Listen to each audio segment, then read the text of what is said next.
শিক্ষার্থীরা আমরা গ নং করছি। এখন দেখো সেম আগের মতো অঙ্ক। তাহলে আমাদের রাশিগুলোর নাম লিখবো। আগে প্রথম রাশি সমান সমান 16, তারপরে দ্বিতীয় রাশি সমান সমান 24, তৃতীয় রাশি সমান সমান 32। এখন দেখো আমরা সূত্রটি জানি, সূত্রটি লিখবো। আমরা জানি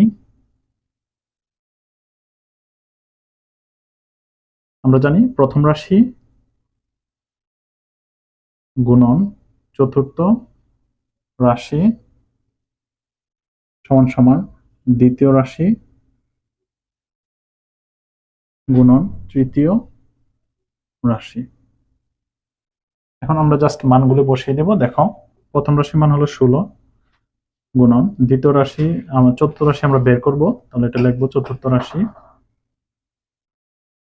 সমান সমান দ্বিতীয় রাশি হলো আমাদের 24 আর তৃতীয় রাশি হলো আমাদের 32। এখন দেখো চতুর্থ রাশিটা রেখে 16টা ওই পাশে পাঠিয়ে দেব। 16 ওই পাশে গিয়ে ভাগ হয়ে যাবে, যেহেতু এখানে গুণ আকারে আছে।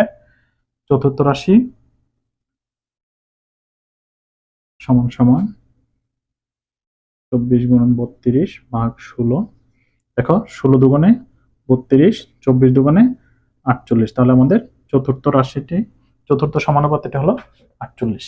ঠিক আছে, আশা করি সবাই বুঝতে পেরেছ। এখন আমরা ঘতে চলে যাব। দেখো সূত্রটা আমি মুছলাম না, কারণ একই অঙ্ক সেম।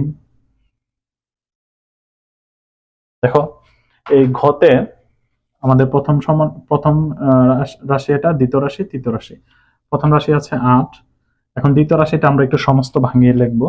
8 দুগুণে 16, 16 সাথে উপরে লবযোগ হবে, 16 আর 1 17। তার মানে উপর হবে 17, নিচে হবে 2, আর এটা তো আছে 4। তাহলে আমরা সূত্রের মধ্যে যদি এই মানগুলো বসিয়ে দিই, প্রথম রাশি হলো 8 গুণন চতুর্থ রাশি তো আমরা বের করব। তারপরে দ্বিতীয় রাশি আমাদের আছে 2 ভাগের 17 গুণন তৃতীয় রাশি হলো 4। এখন দেখো 8 যদি আমরা ওই পাশে পাঠিয়ে দিই, চতুর্থ রাশি সমান সমান, দেখো এখানে কিন্তু এটা কাটা যায়, আগেই কাটা যাবে। 2 দুগুণে 4, তাহলে 17 দুগুণে 34 ভাগের 8। আর এখানে যদি আমি একটু কেটে নিই 4 আর উপরে 17, তাহলে এখানে আসলো 17 ভাগের 4। এটাকে যদি আমরা একটু সমস্ত করে নিই, 4 4 16, তাহলে 4 সমস্ত 1।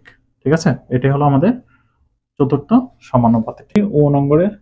ও নঙে একটু দেখো, এখানে আমরা সেম আগের মতোই প্রথম রাশি 5 বসিয়ে নিব, দ্বিতীয় রাশি 4.5 আর তৃতীয় রাশি হলো 7।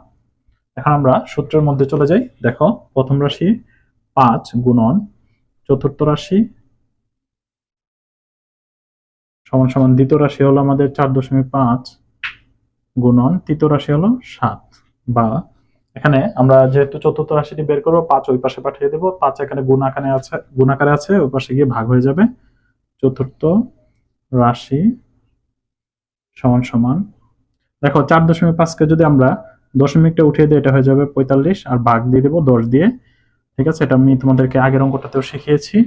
গুণন 7 আর 5 এই পাশে এসে ভাগ হবে, এই যে 5।